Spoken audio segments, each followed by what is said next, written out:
Aku terpesona melihat wajahnya. Lama aku memandang, ingin kenal padanya. Sungguh tidak kusangka kedua-duanya lagi sangat manisnya. Aku pun tak malu, rasa ingin tahu. Ku datang ke rumahnya, ingin kenal padanya.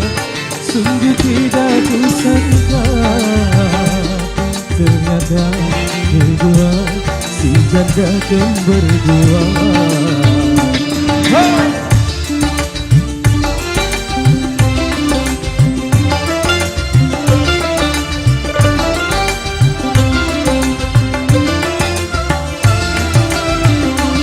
Keduanya jelita lagi sama genitnya.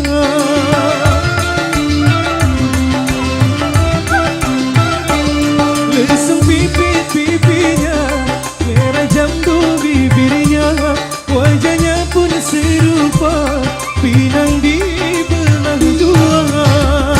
Si janda kembar dua, sama manis wajahnya. Yang manakah gerangan yang baik hatinya, itulah yang ku pinta.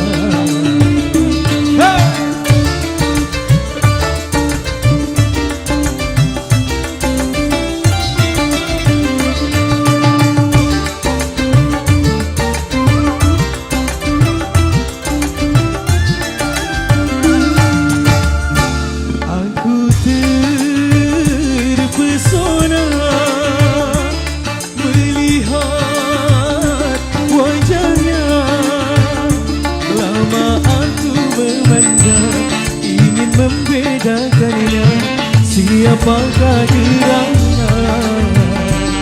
Kedua-duanya lagi sama genitnya. Aku pun tak malu, rasa ingin tahu.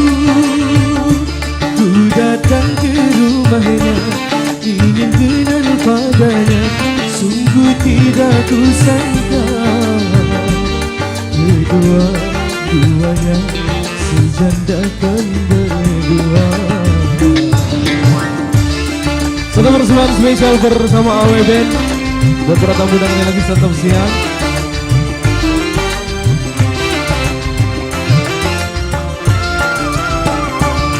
Keduanya cerita lagi sama genitnya.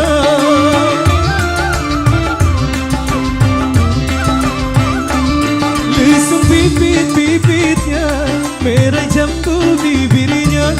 Wajahnya pun serupa pinang di belah dua. Si janda kembar dua, sama manis wajahnya. Yang manakah gerangan yang baik hatinya, itulah yang ku pinta.